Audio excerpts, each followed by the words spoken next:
Aquí estamos.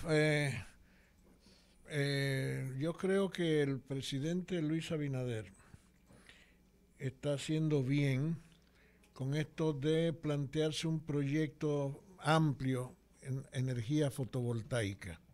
Hace muchos años que se está pidiendo que la política oficial sobre generación de energía gire hacia allá, porque este es un país ideal para la generación fotovoltaica e hidroeléctrica. Sí. Ideal para tener que gastar tanto cuarto en petróleo a los precios que están. Supuesto, y la volatilidad de su liberarnos de esa tremenda dependencia. Claro. Yo pienso que ese es un buen proyecto. En estos días vi en una entrevista por televisión a Antonio Almonte dando algunos detalles al respecto y me parece sumamente importante que se sostenga ese proyecto. Ya hay varias empresas ya preparadas para iniciar la instalación de campos de generación fotovoltaica grandes. Así es. Ojalá. Y ya tenemos en el país algunas muestras importantes. Por ejemplo, el aeropuerto del Cibao se sostiene con energía fotovoltaica. Cuando tú vas entrando, tú ves todos los paneles a la izquierda ahí, ¿verdad? Un espacio bastante grande. Y es una inversión de inicio. Claro. No una inversión, por ejemplo, en las plantas hay una inversión de inicio que montan las plantas y después de el proceso de producción que es muy alto. En este caso, igual que los molinos estos de viento que hay, eso es impresionante. Dineral, pero después de eso, el viento lo hace todo. Cuando yo voy, la primera vez que yo viajé por tierra a Los Ángeles, precisamente desde Dallas, Texas, cuando yo veo unos 20 minutos, media hora tal vez, antes de llegar a Los Ángeles, desde la carretera, ese inmenso campo de energía eólica, enorme campo. Yo me quedé impresionado. Yo dije, pero esto es increíble. Abastece el 12% del consumo de la ciudad más grande, del área urbana más grande de los Estados Unidos, que es Los Ángeles.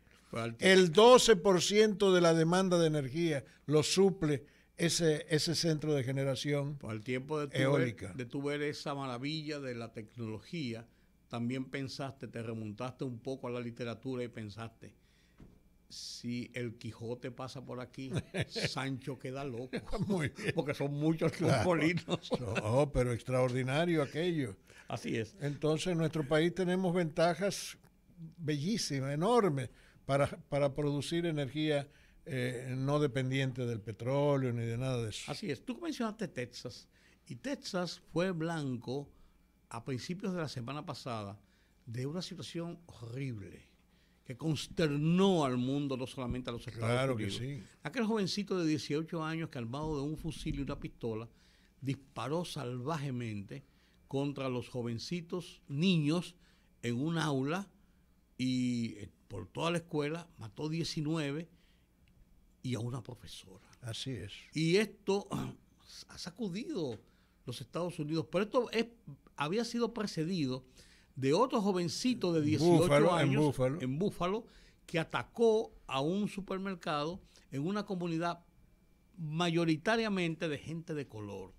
Entonces estos son los psicólogos, los analistas han hablado de esta violencia de odio, pero también de las frustraciones que muchos de estos niños han tenido, que los ha llevado a cometer... son psicópatas. Claro, este del caso de Texas tenía problemas de tartamudez, según lo que dicen los expertos, y que había sufrido bullying en su adolescencia. O sea, que se burlaban de él. Y entonces él en ese grado de frustración, generó esta violencia extrema, que mira lo que ha provocado.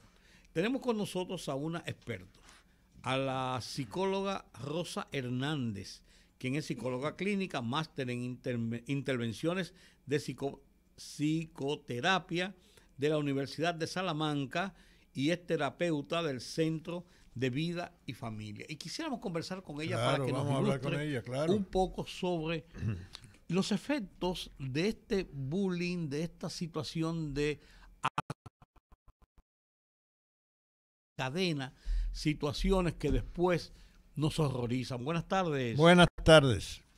Buenas tardes, un placer estar con ustedes y abordar un tema que de verdad es bastante importante en estos tiempos, porque hemos visto unos eventos que de verdad que estremece el ser humano. Esa última masacre fue algo que de verdad todos estamos consternados Claro. sobre esa matanza. Claro, Bueno, ¿cómo se produce esto? ¿Cómo se desencadena esto? ¿Cómo se evita esto? mire, el acoso escolar, me gustaría iniciar explicando qué es el acoso escolar. Ajá. El acoso escolar es un comportamiento agresivo, repetitivo y metódico que utilizan muchos estudiantes para intimidar, hostigar a una víctima por un periodo largo. Refiriéndonos al caso de Texas, ese chico, posiblemente por su tartamudez, fue objeto de burla De burla, claro. toda esa agresividad, ¿verdad?, que él fue acumulando sobre muchos años, pues detonó en ese comportamiento agresivo. Entonces, partiendo de eso, una de las maneras que uno puede evitar es evitando que los estudiantes entre sí se burlen. Bueno, eso Porque, es sumamente difícil, muy difícil, la verdad. mire, yo entiendo que las escuelas deben de tener programas en donde en las aulas y en las áreas de recreo, en las áreas abiertas, que protejan a las víctimas. Entonces, sí, eso se puede evitar. O sea, las burlas son públicas. Muchas veces lo hacen hasta delante de los profesores. El punto aquí es que el profesor, por lo general, minimiza esa situación. Por ejemplo, diciendo, no, pero no te preocupes, tú sabes que tú no eres así. Y al final la víctima es la que se siente mal. Y Así uno mismo es. da pie, lamentablemente, a ese comportamiento agresivo. Ahora, podríamos ir precisamente a todo lo que provoca psicológicamente la burla sistemática, este hecho, ¿solamente a eso o hay otros factores que explican el fenómeno? Mire, hay otros factores. Por ejemplo, en la noticia vimos que ese chico vivía con su abuela, ya que la madre es adicta o era adicta, o sea, venía de una familia disfuncional. Fíjese que su primera agresión fue contra la abuela. Entonces, el chico venía acumulando una serie de situaciones familiares que todavía no han sido explicadas o no han sido 100% reveladas, pero aparentemente el chico venía con varios problemas disfuncionales en la familia. Ya, ¿y cómo se explica psicológicamente que la emprendiera contra niños desconocidos? Vamos, una escuela, entrar a una escuela a matar gente. ¿Cómo se explica ese fenómeno? Bueno, aparentemente, porque verdad, uno no leí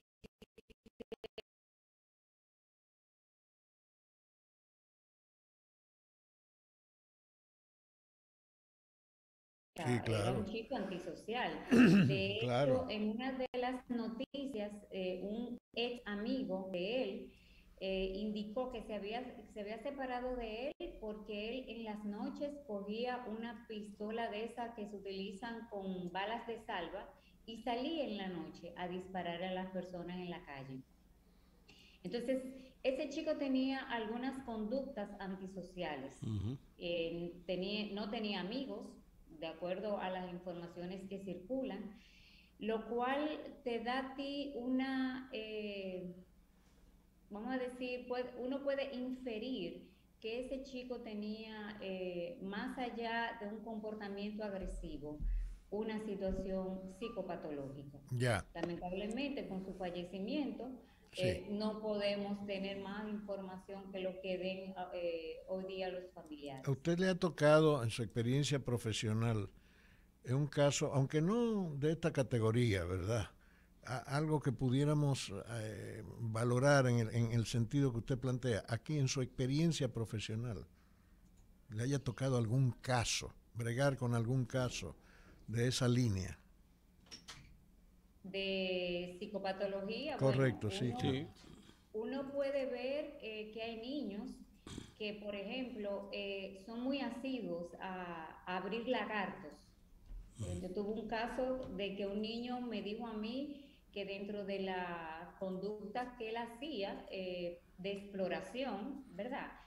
Era coger pajaritos que estaban, luego de él darle con una piedra, cogía una jeringuilla y le extraía la sangre. Uf, Entonces son situaciones un poco extrañas claro, claro. y, o sea, abrir 10, 15, 20 lagartos o animales son conductas que no son meramente por curiosidad, porque hay niños que lo hacen por curiosidad, pero lo hacen una sola vez. Pero Sin generalmente embargo, son parte de familias disfuncionales, ¿verdad?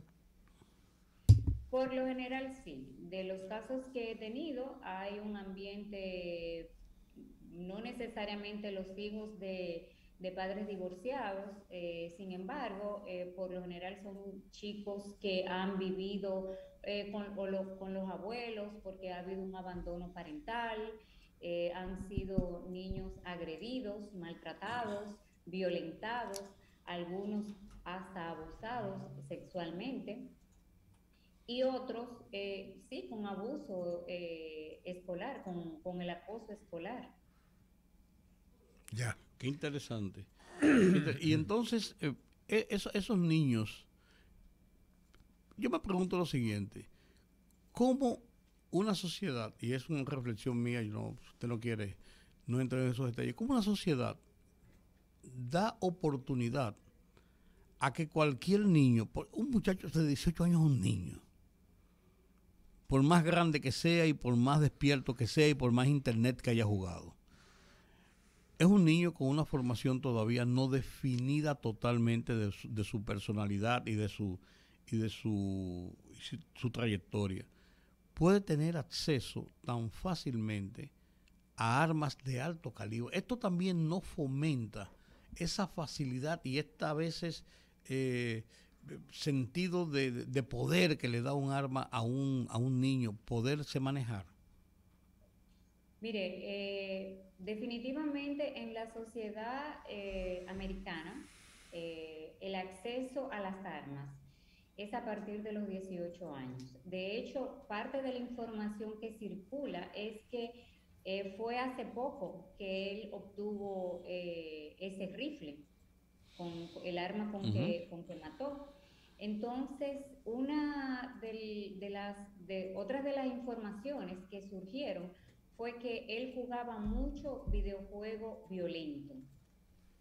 Entonces, muchas veces esos chicos que se pasan largas horas jugando videojuegos en un mundo virtual, muchas veces puede tener un tema de desrealización en donde quiere llevar a cabo en una realidad eso que está jugando.